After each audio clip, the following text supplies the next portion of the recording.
Bienvenidos a Habitemos la Democracia, un espacio de diálogo de impulso para mejorar.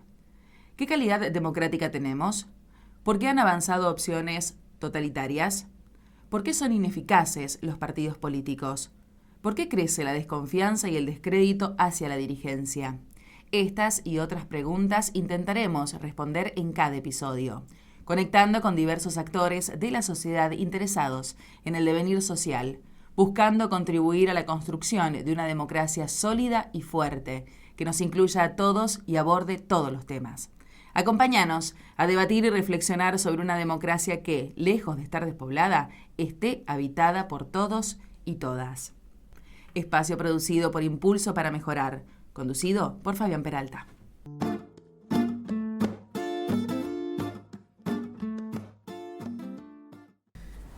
Hola, ¿cómo les va? Estamos en una nueva edición de nuestro podcast Habitemos la Democracia. Hoy con un amigo, una persona que conocimos hace muchos años, cuando éramos parte de la revista Creciendo. Estoy hablando de Oscar Blando. Oscar es doctor, es docente, fue legislador, especialista en Derecho Constitucional, un estudioso. Así que bueno, muchas gracias Oscar por aceptar la invitación de venir a charlar un poco sobre nuestra democracia. Bueno, no, gracias a ustedes por la invitación y por el recuerdo original de la amistad. Sí, vos sabés que cuando lo decía, recuerdo que hicimos una vez en la vieja sala de la Cooperación, hacíamos la revista en vivo, y ahí te hacíamos reportaje a vos, a Carlos del Frade, y tengo muy presente esa imagen. Vamos a arrancar. La metodología, Oscar, es una charla que vaya y venga en el tiempo, y vamos a cuestiones más políticas y también personales, que está todo entrecruzado, ¿no? En esa época, que estábamos hablando recién, vos eras parte del movimiento latorrista. Contale a la gente que nos está escuchando quién fue, qué representaba la figura de Lisandro de la Torre. Bueno, te agradezco la pregunta, porque ciertamente hoy también es una figura reconocida como fiscal de la República. Lisandro de la Torre funda el Partido Demócrata Progresista en 1914 en una decisión de lo que fue el radicalismo, la Unión Cívica primero y la Unión Cívica Radical después. Él era un aliado de alguna manera de Alem y se enfrentó con Hipólito Yrigoyen, más que todo por los estilos, por los métodos, etc. Y funda el Partido Demócrata Progresista, ¿no? Que bueno, tuvo distintas etapas, como todo partido político. Si uno puede adelantar, nació más como conjunto de fuerzas de centro-derecha, para decirlo de alguna manera, y se fue conformando luego como una fuerza progresista de centro-izquierda, que combatió tanto el militarismo como el clericalismo, como todo lo que significó la defensa del patrimonio nacional, cuando denuncia el pacto Roca-Ranciman, cuando Argentina, el gobierno conservador, había hecho una serie de acuerdos con el gobierno que perjudicaba a la industria nacional, en la defensa de la libertad de expresión, en la defensa en su época del comunismo como derecho a un partido político a participar en la vida pública, y en contra del fascismo, que era una época. Todo eso lo hizo fundamentalmente cuando él llegó al Senado de la provincia. Él hace un acuerdo con el Partido Socialista en el año 31 y bueno, el fraude termina venciéndolo, pero en la provincia de Santa Fe gana Luciano Molinas. El radicalismo en esa época era después del golpe de Uriburu a Hipólito Yrigoyen, declaró el abstencionismo en la nación de la provincia y posibilitó en Santa Fe que ganara Luciano Molina, que hizo entre años 32-35 un gobierno ciertamente progresista, dictó esa constitución progresista y laica que fue la constitución del 21. Bueno, y de alguna manera lo que fue el movimiento latorrista fuimos herederos de alguna manera de eso, ¿no? Estaba Ricardo Molinas, que fue fiscal de investigaciones administrativas a nivel nacional. Claro, con Alfonsín. A la época de Alfonsín, y después lo echa Menem. Bueno, y había figuras también importantes. Estaba en Córdoba el ex rector de la Universidad Nacional de Córdoba en la democracia. Estaba mi padre también, que fue presidente de la CONADEP Santa Fe. Bueno, había una serie de nombres importantes y ahí empezamos a militar, y nuestras disidencias con el Partido Demócrata Progresista se dieron fundamentalmente primero con la dictadura. Nosotros estábamos en desacuerdo de esa participación que tuvo el partido o alguna figura sobre todo, y después, y finalmente ya cerca de los 89, 90, la alianza con Álvaro Alzogaray, una fórmula que se recordará, Alzogaray Natale, que, bueno, nosotros ahí, yo era diputado provincial, y decidimos directamente renunciar al partido con una serie importante de dirigentes políticos. Bueno, nosotros somos herederos de esa línea política que sigue teniendo, no ya una estructura, pero sí un espacio ideológico determinado, que hizo que en nuestro caso adhiriéramos siempre a lo que fue la alianza, digamos, santafesina en Santa Fe, el Frente Progresista, y obviamente yo estaba identificado con esa línea, y como es extrapartidario y como una figura que defendía y defiendo determinados valores, llegué al gobierno de la provincia de Santa Fe participando de la gestión. Sí, vos sabés que el lunes pasado, el 11 de noviembre, para ponerlo en el calendario para los que nos escuchen en otro momento, llevamos adelante un acto con Daniel Salvador, que fue uno de los secretarios de la CONADEP a nivel nacional, y recordábamos, vos lo mencionaste recién, a tu papá, recordábamos a él, recordábamos a De la Torre, a Naranjo, bueno, una cantidad de personas que acá en Santa Fe, porque la CONADEP tuvo, digamos, un desempeño federal en momentos muy complejos. En ese momento nadie podía asegurar, cuando Alfonsín decía democracia para siempre, que efectivamente iba a ser democracia para siempre. ¿Qué te transmitió tu papá, o qué viviste vos al verlo a él llevar adelante esa función tan importante y que necesitaba de mucho coraje en ese momento? ¿Qué recuerdo tenés? La verdad, fueron momentos de mucha esperanza democrática, hablando de la democracia, de mucha esperanza democrática, pero ciertamente lo que se llama en la teoría la transición democrática, ¿no? Es decir, el espacio entre el final de una dictadura y la consolidación democrática. Estábamos en un momento de transición donde la democracia no estaba consolidada, fundamentalmente porque lo que se llamó el partido militar, y esa fuerza que tuvo, los levantamientos que tuvo Alfonsín, incluso Menem, y además porque, bueno, había mucha mano de obra desocupada, sectores económicos, había resistencias muy, muy importantes, y la valentía de Alfonsín, que decide enjuiciar a las juntas, previamente crea la Comisión Nacional de Desaparición de Personas, que tenía la idea de recopilar información,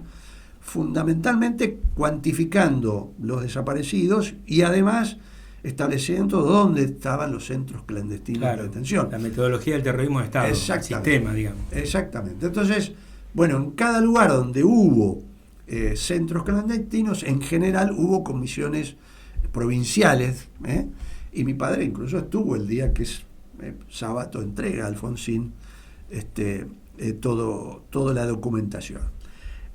Mi padre se enfermó en esa época, y se enfermó fundamentalmente porque en Santa Fe ocurrió un hecho trágico que hace poco se vuelve a rememorar, por buenas razones ahora, que fue el hecho más grave que tuvo para mí la democracia santafesina, que es la irrupción en los tribunales de Santa Fe, los provinciales de Rosario, en donde una fuerza directamente en zona liberada roba los expedientes de la CONADEP, la prueba que había aportado al juzgado que estaba interviniendo con mucha impunidad, digamos, ¿no? Entonces, ciertamente eso afectó políticamente, afectó el tema de las causas, y en lo personal mi padre lo afectó en su salud, digamos, ¿no? Tuvo problemas de salud que por suerte pudo superar, pero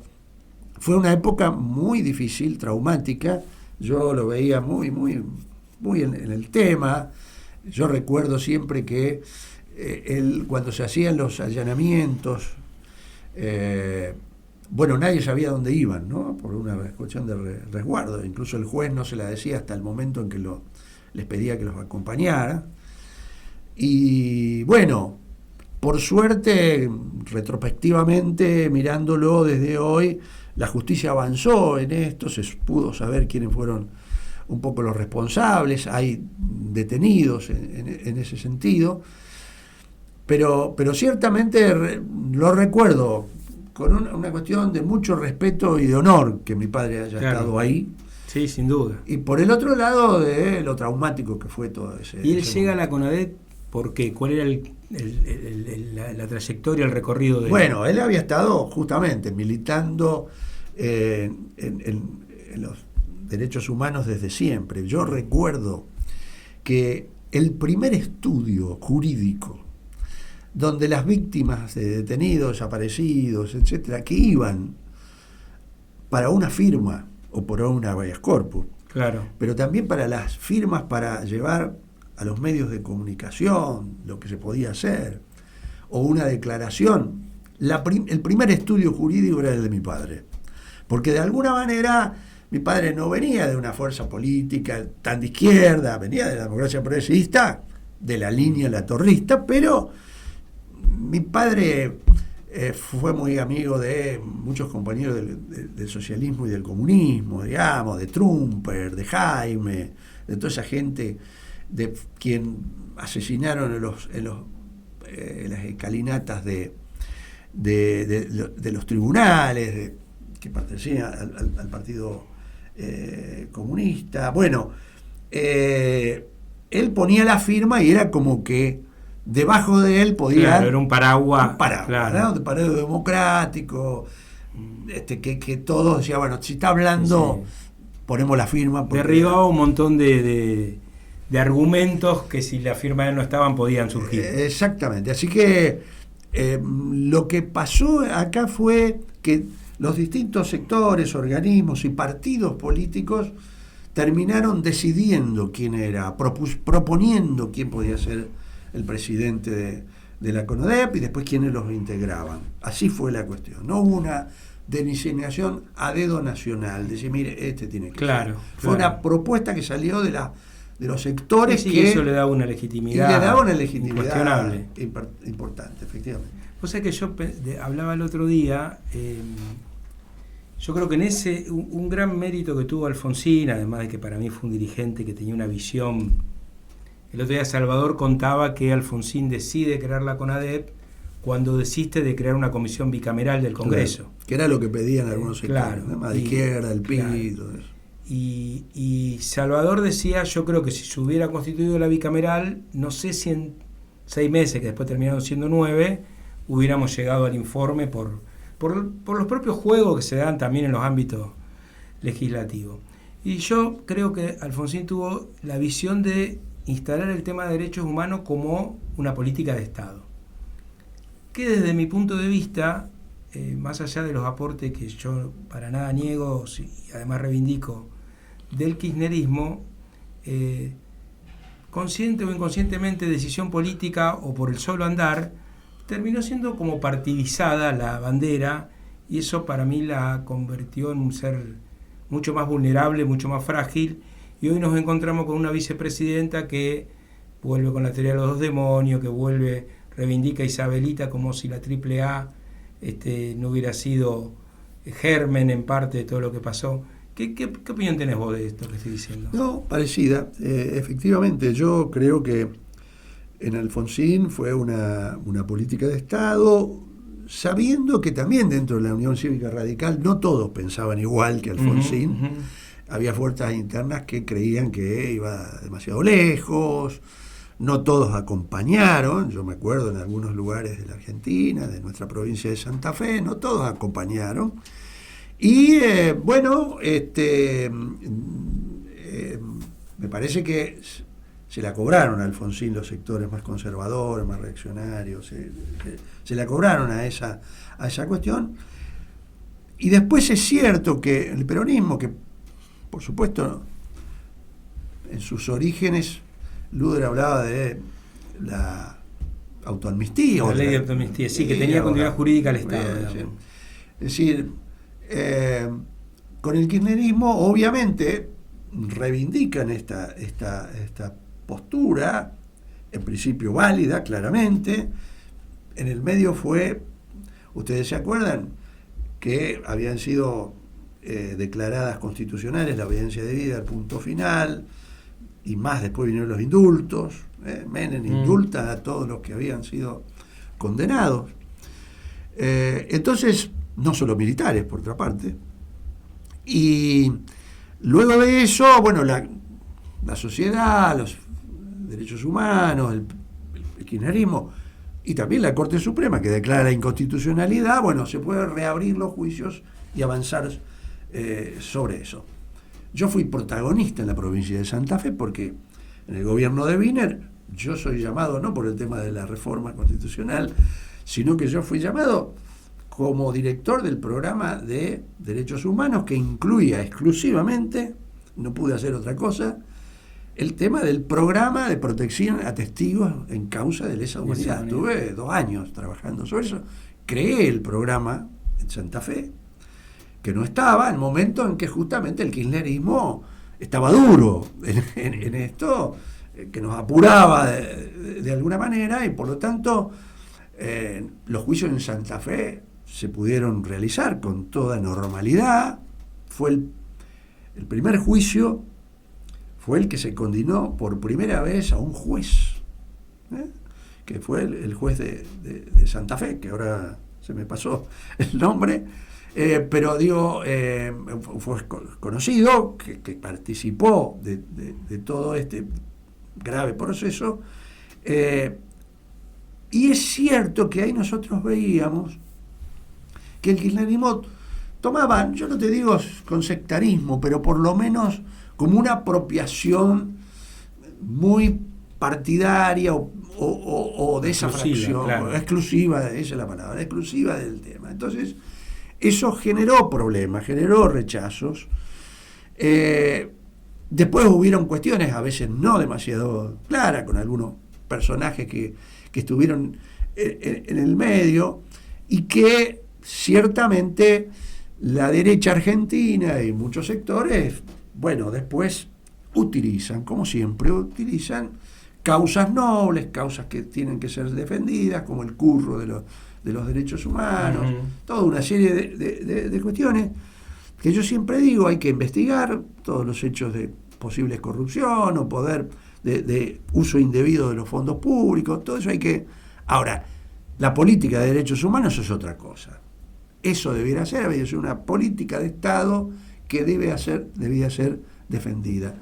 Desde Alfonsín hasta hoy, que está cuestionada ciertamente esa política de derechos humanos, con la vicepresidenta, es cierto, como dijiste, pero también con el presidente de la Nación. Claro. Entonces, digo, son luchas que deben mantenerse en el tiempo. No podemos retroceder discutiendo si en Argentina hubo o no dictadura.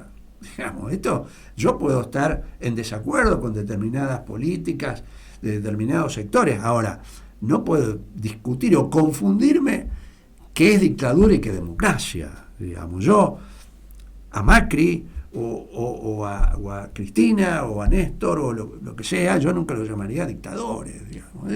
La dictadura fue otra cosa. Me parece que eso es banalizar lo que fue la dictadura. Y hoy hay un cuestionamiento a esa política, y me parece que estamos en un momento ciertamente difícil desde el punto de la perspectiva democrática y de los derechos humanos, que fue en la reforma del 94 los dos grandes temas: la incorporación de la idea de la democracia después de lo que había pasado, ni el nombre estaba en la Constitución del 53-60, y, por supuesto, de derechos humanos, que incluye no solamente la mirada sobre el pasado, sino los derechos económicos, sociales y culturales, los derechos universales, inviolables, que deben ser defendidos siempre como una política de Estado.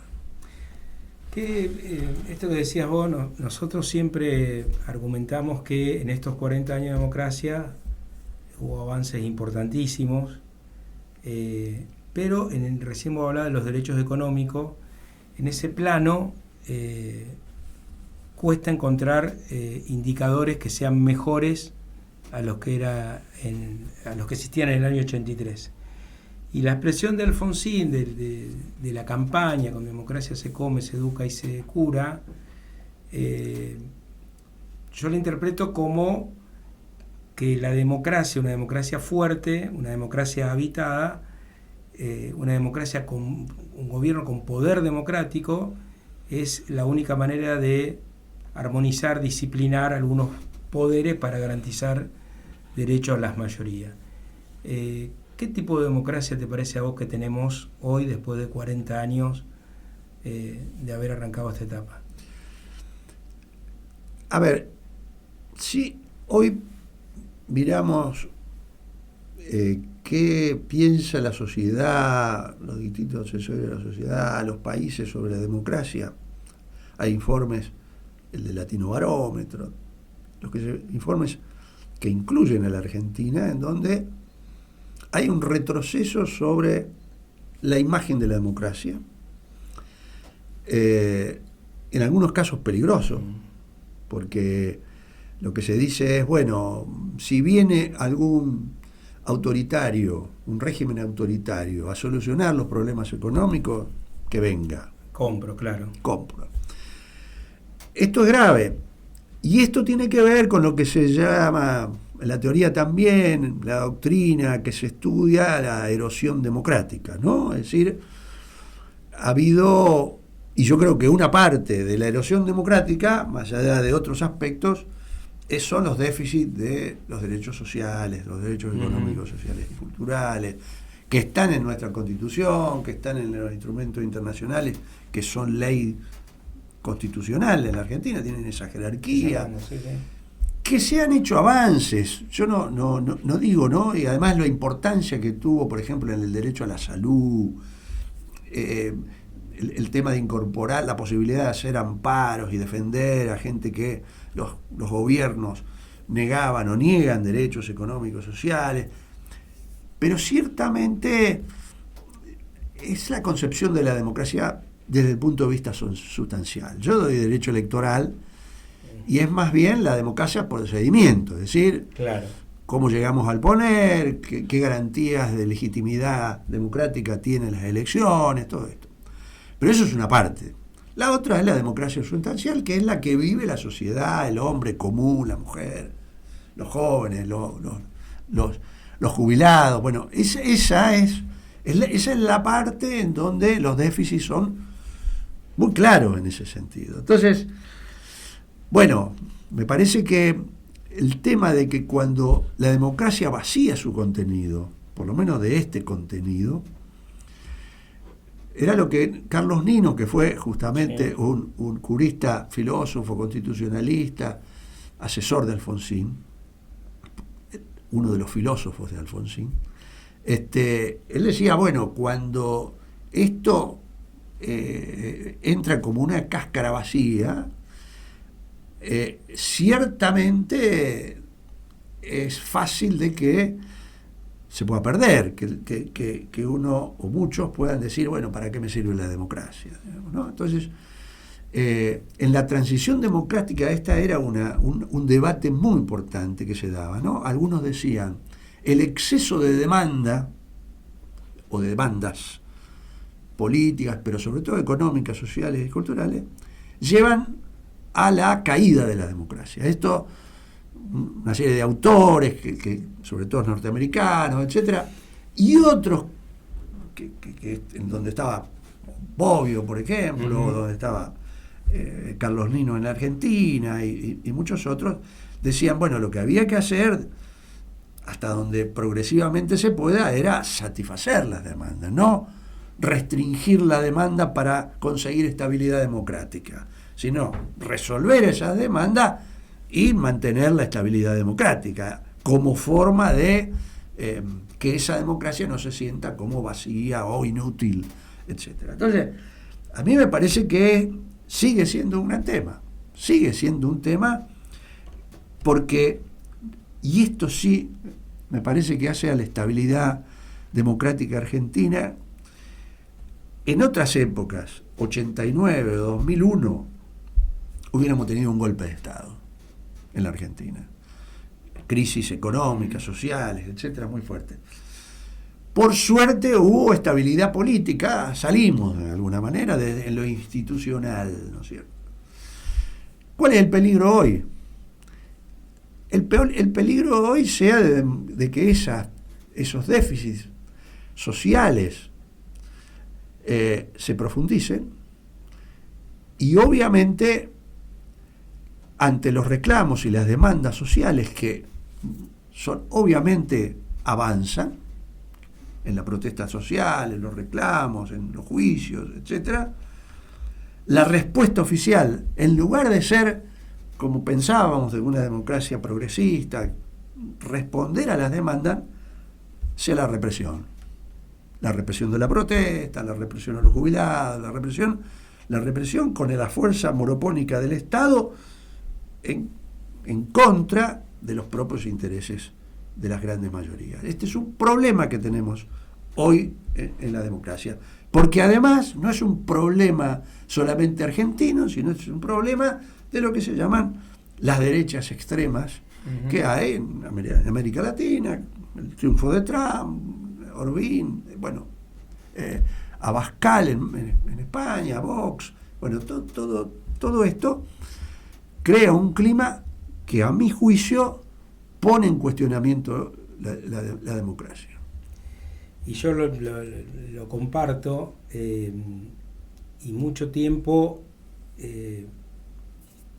nos insume mucho tiempo pensar cuál es el rol de los espacios, las agrupaciones, los partidos progresistas para dar esa batalla que en buena parte también es comunicacional, cultural. Cambió mucho toda la escenografía de debate político y las herramientas de debate político en poco tiempo para militantes como nosotros de ya algunos años. Es siempre un desafío decir, bueno, ¿qué tenemos que mejorar nosotros? ¿Qué tenemos que provocar nosotros? ¿Cuál te parece a vos que son? Yo por supuesto no te voy a pedir una receta, pues lamentablemente no la tiene nadie, ojalá tuviera. Pero ¿qué te parece que sí las agrupaciones políticas o los espacios políticos debieran ofrecer, o qué no hacer, o qué enseñanza nos deja el pasado de errores que más allá de contextos globales? El otro día yo lo escuchábamos en el Congreso de la Democracia, Matías Bianchi, y Matías Bianchi habla de un contexto general, pero también de particularidades nuestras en Argentina que hacen que Milei, aún después de 11 meses de gobierno y de un ajuste yo creo que nunca visto, siga teniendo el apoyo de buena parte de la ciudadanía. Eso, ¿qué te parece que en qué deberíamos prestar atención para hacerlo mejor, o qué no hacer de cosas que hemos hecho en otros tiempos? Bueno, hay muchos análisis sobre esto, desde el análisis político a la política práctica propiamente dicha. A ver, retomando lo que decía sobre las derechas al poder, y más que las derechas, extremas derechas al poder, yo ahí veo un problema que han estudiado en la Argentina, muchos también, que es el debate en las derechas o en el centro derecha que se da entre la parte más moderada de la derecha. Dice, bueno, hay que estar con la derecha y con la extrema derecha porque nosotros vamos a ponerle límite y vamos a moderar el ala más radicalizado de la derecha. En general no hay experiencias sobre esto, es al revés. La extrema derecha se come a la derecha moderada. Sí, podríamos decir que está pasando. Yo no quiero decir que esto está resuelto, pero ¿qué quiero decir? ¿Quién se ha comido a quién? ¿El PRO a Milei o Milei se está comiendo al PRO? Digamos, y no solamente como en términos de votos o de partido, sino en términos de posturas políticas. Sí. Es decir, el ejemplo de lo que se ha dado estas semanas respecto al tema de la reglamentación de los DNU es un ejemplo. El PRO siempre tuvo las principales figuras que aún hoy están en el gobierno, han propuesto limitar eso, modificar eso, porque era inconstitucional, porque sigue siéndolo, pero que ahora, bueno, hay que darle herramientas. Es decir, primera observación, ojo que las derechas moderadas no moderan a las extremas derechas. Este es un tema. Lo cual y pensemos en algunos actores políticos argentinos. El ejemplo es Rodríguez Larreta, digamos, ¿no? Es decir, alguna vez él quería determinados avances y límites a la cuestión, y yo esto no puedo, hasta acá no. O Pablo Abeluto, secretario de Cultura, que nadie duda que era del PRO, etcétera. Bueno, decir, esto hasta aquí, ¿no? Tanto no.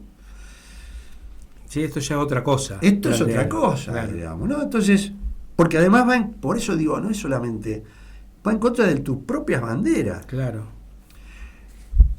Y con quienes están del centro para la izquierda, también tienen disyuntivas de amoldarse a las circunstancias o de tratar de fijar determinados límites, de determinadas políticas, mantener otras, actualizarlas, etcétera. ¿Qué quiero decir? Para que no sea una cosa en el aire, digamos. Yo creo que la izquierda o los sectores de centro izquierda obviamente necesitan un replanteo de muchas cosas, ciertamente, esto no lo dudo. Ahora, cuando vos tenés, y volvemos a los límites, cuando vos tenés un gobierno de extrema derecha que pone en jaque la democracia en sus contenidos y en sus formas, cuando digo formas constitucionales, por ejemplo, ahí hay una tarea que la izquierda tiene que hacer, o los sectores progresistas, para ya decirlo de alguna manera. Y me parece que es defender la Constitución, defender la República, defender la división de poderes y plantear una alternativa diferente. Porque si vos planteás una alternativa lavada frente a la extrema derecha, no sos alternativa, no vas a ser alternativa. Entonces, tiene una doble función los sectores progresistas. Nada fácil, pero digo que es la que a mí me gustaría que esos sectores transitaran. Sí, se construyera. Te cambio de plano, porque creo, por lo que te leo en las redes, que sos futbolero. Sí, claro. Y pasás momentos difíciles, como muy pasamos difícil. En general este último año los dos clubes de la ciudad. Pero bueno, vos sos de Newell's, que sos de ir a la cancha, lo seguís, ibas. ¿Qué te relaciona con el fútbol? Bueno, iba a la cancha. Dejé de ir cuando falleció mi padre. Íbamos los dos. Y la verdad que dejé de ir. Bueno, te hago un paréntesis. A mí me pasó lo mismo. Sí. Cuando falleció mi viejo, me costó, tuve varios meses sin volver. Y volví en un clásico justamente, mirá. Capaz que vos te acordás de un clásico que salió 1-1 en cancha de Central, que hizo un lindo gol Pizzi, y después empató Newell's, el de Newell's la verdad no me acuerdo. Es claro, no te acordás. acordás. Lógico. pero me costó volver, pero pude volver. Te cierro el paréntesis. ¿Sabes qué? A veces los hijos facilitan eso. Si voy con mi hijo, yo iba con él, con mi hijo que era chico, con mi padre, etcétera. Pero después mi hijo, hace varios años, está en Buenos Aires. Claro. Y por lo tanto no voy tan... ¿Qué hace tu hijo, Oscar? Es abogado. Y seguimos con la tradición. Sí, y trabaja en la justicia también. Bueno, y se presentó a concurso. Vamos a ver cómo alguna vez aspirará a ser juez. Y bueno, pero tenía honor al apellido. Entonces no dejé de ir. Lo que sí, soy un fanático, hincha de Newell's, lo sigo por televisión, lo veo. Relegás. Estoy loco con la actualidad de Newell's actualmente. Tengo esa foto que está Martino, Messi y Maxi Rodríguez hablando entre los tres. Decíamos, Sí. Bueno, ahí está la síntesis de Newell's, decíamos. Bueno, quiero decir, sí, lo veo, lo sigo, pero estoy también desencantado, ¿no? No tengo Bueno, eso ganas, te iba a preguntar, no porque a tengo mí también ganas me pasa muchas veces. ¿Cómo conjugar esa pasión, esa situación tan que el que no la vive no es muy difícil de explicar, con todo lo que pasa por el costado del fútbol, que uno lo conoce y que si uno lo racionaliza, ese otro costado contamina todo. Ahora llega el domingo, llega el sábado, el viernes, el día que juegue el equipo, y no podés evitar dejar de pensar todo eso y focalizar en lo mal que está jugando Lovera, por decir. Totalmente, es así. Yo lo sufro. Además, los últimos 2 partidos, aún por televisión, no los vi. Porque realmente me hace mal. Yo no puede ser que, como ha jugado Newell's, más allá, si gana o no gana campeonatos, este presente, digamos, Sí, ¿no? sí, Es muy Duele, es una cosa... Muy doloroso. Bueno, y yo se lo trataba de explicar yo tengo un nene de 8 años, y ahora cuando murió el Negro Palma, le compré, salieron a la venta las remeras de la época de Palma, y se la compré y le expliqué quién era, y yo le decía que estaba triste, que había fallecido, y me dice, ¿vos lo conociste? Y claro, y le digo, sí, no, y digamos, nunca estuve tomando un café con él, pero compartí tantas cosas que no hay manera de no sentirme triste. ¿Y qué más te gusta hacer, Oscar, fuera de lo público, de estudiar, de dar clases? Vos sabés que es un problema para mi señora, porque los fines de semana aprovecho para escribir, Bueno. para estudiar, Claro. para escribir, con lo cual sigo entrando en la vorágine, o con el celular o con la computadora, y sigo en eso. Es como que si fuera, que además me cuesta, porque tampoco es gratis, pero digo, es como un hobby que yo tengo, que es como una continuidad de mi laburo, claro. con lo cual no hay un contraste. no hay un contraste en serio en la cuestión. Por lo tanto, lo que a veces hago es viajar, tratar de viajar. Eso, Y ahí sí lográs, ahí sí lográs desenchufar. Yo a veces me llevo la Claro, computadora. hace un poquito de trampa. Te doy un dato para el año pasado yo estaba de vacaciones y le digo, voy a llevar la computadora a mi señora. Yo cumplo el 30 de diciembre de 2 años y yo me fui el 28, 29 y bueno, me llevé la computadora. El 30, que era mi cumpleaños, me llama, vos lo nombraste a Javier Felcaro. Ajá, sí. Para hacer estuvo acá, hicimos un podcast con Javier. Hicimos dice, quiero que me hagas quiero hacerte una nota, una serie de preguntas para mañana 31. Bueno, le digo, a ver, mandame las preguntas, qué sé yo, ¿cómo hacemos? No, bueno, mandame las preguntas, escribime algo o contesté. Bueno, ¿cómo se hace siempre? Sí, la entrevista, pregunta y respuesta. Tuve 3 horas escribiendo y mi mujer me dijo, Víctor, no podés estar. Claro, era cumpleaños, cumpleaños, y el día antes del 31 la nota salió una página entera, valió la pena. Pero quiero decir, me cuesta eso, trato de ir ahora, por ejemplo, la semana que viene tengo 2 congresos, uno a la UBA, el Congreso de Derecho Político, que voy a presentar el libro de nuevo de la Constitución del 21 y tratarlo con la reforma del 94. Y después me voy a Mar del Plata, que hay una jornada de filosofía política, a Pablo Slavin, que siempre vamos, hablamos, y me tomo unos días ahí como para eso. Es decir, siempre la computadora a mano. Claro, combino las cosas, siempre me gustó eso. Después nada, música, lecturas de todo tipo, y dejé lo que antes era un hobby, sí, que tocar el piano. Mi padre tocaba. No tenían esa. Mi padre tocaba el piano bien, bastante bien, y después yo me quedé con el piano de él y yo tocaba. Yo empecé en otras épocas, los padres no te llevan a aprender inglés como ahora. Era más difícil. Entonces, sí, claro. Mi padre tenía piano, tocaba el piano, entonces me llevó una persona que me enseñara clásico. Tocaba Bach, Mendelssohn, todas esas cosas, y toqué 2 o 3 veces en el círculo, en el foyer del círculo. Por supuesto, éramos todos los pibes que iban, todos los padres y tíos, abuelos a vernos, y tocábamos en el foyer, pero toqué 2 o 3 veces, toqué, tengo una foto ahí, etcétera. Entonces, durante mucho tiempo eso hacía, ¿no? Cuando en la época estudiaba, tocar el teclado era como que pensaba en otra cosa, tocaba, bueno, algunos escuchaban música, yo tocaba algo. Bueno, después, durante muchos años dejé, falleció mi mamá, nos fuimos con el piano, una serie de cosas, y retomé mucho tiempo después para tocar cosas muchísimo más livianas. Claro.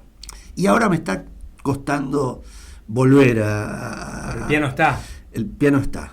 Bueno, el piano está. Pero la posibilidad siempre. La posibilidad al alcance de la mano. Exactamente. Así que, bueno, hago varias cosas, muchas cosas. No, sin duda, sin duda.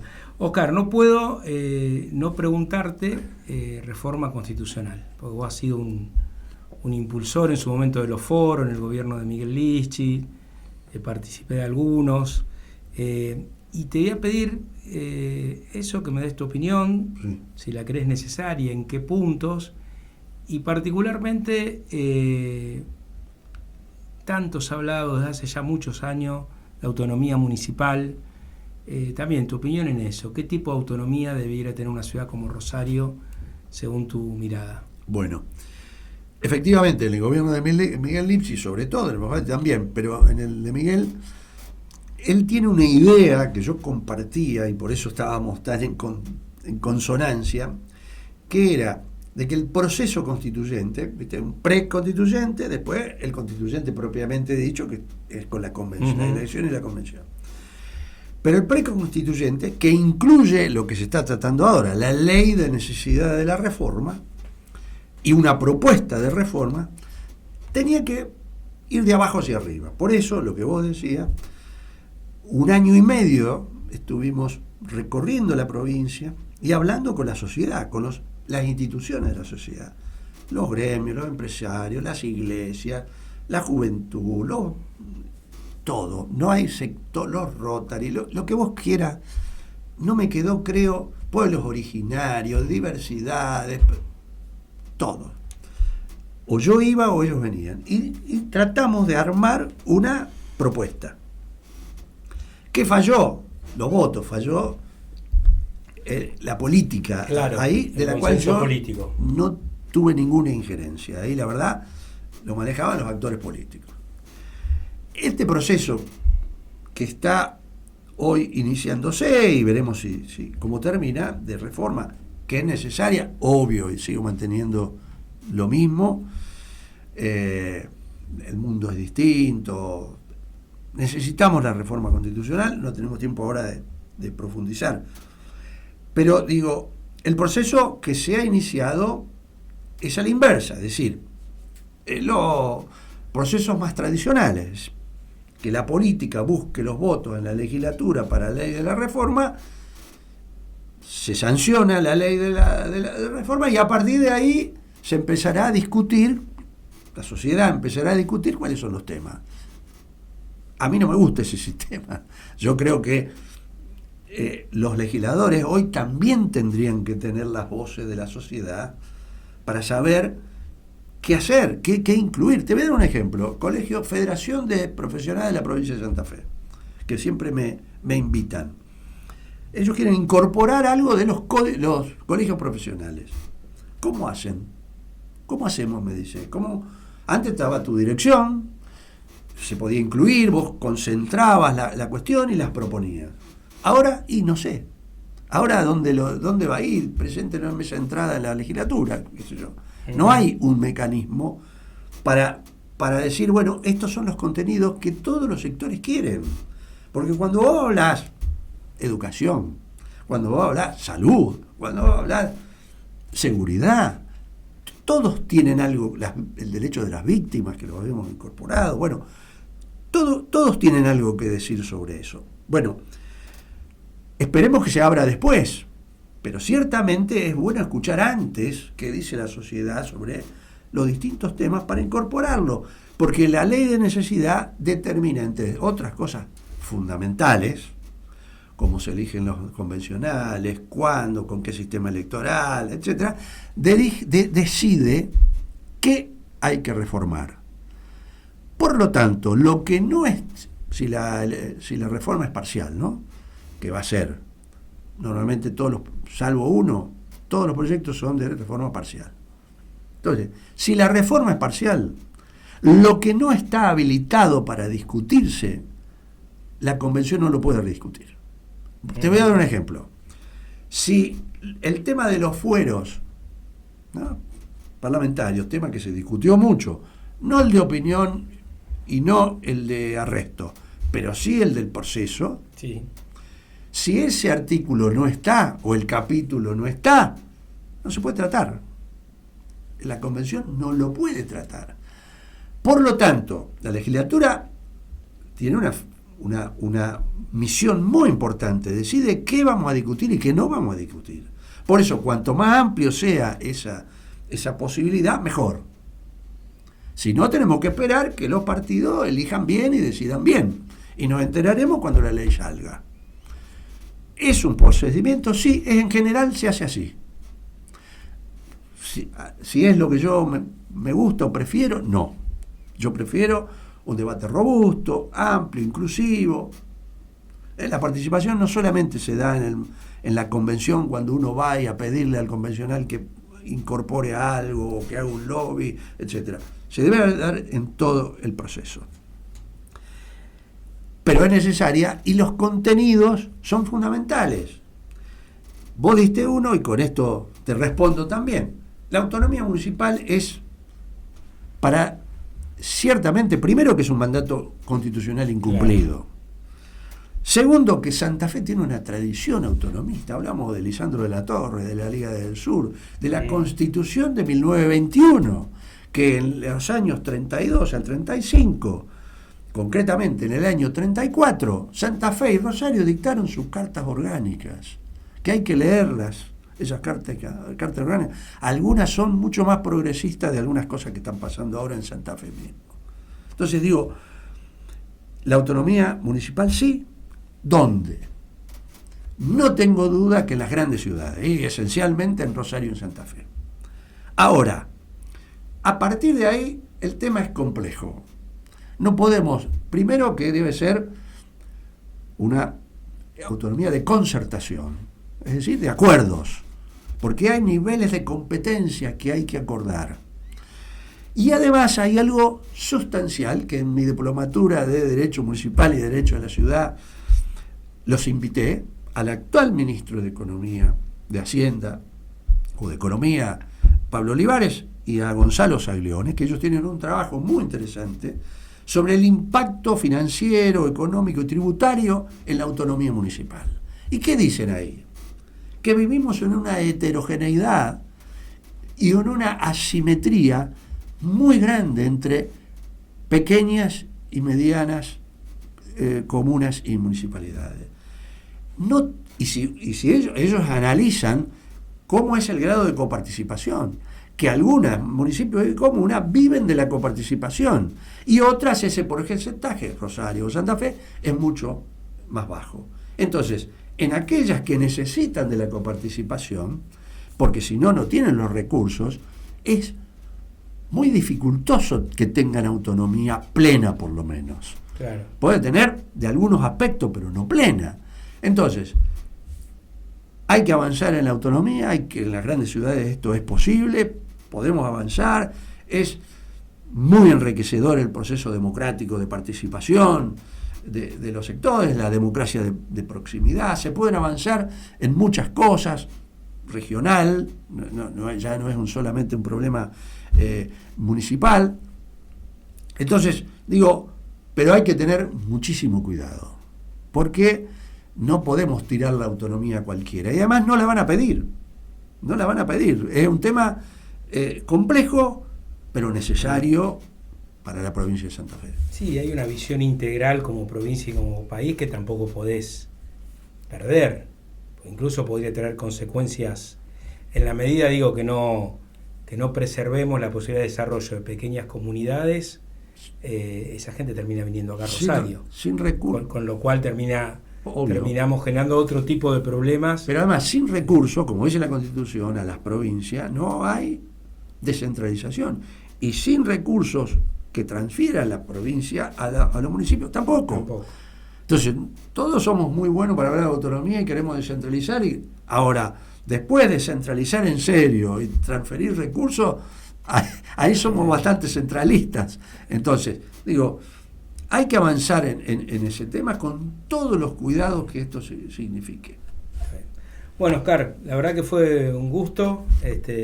A mí, por lo menos, me gusta mucho escucharte.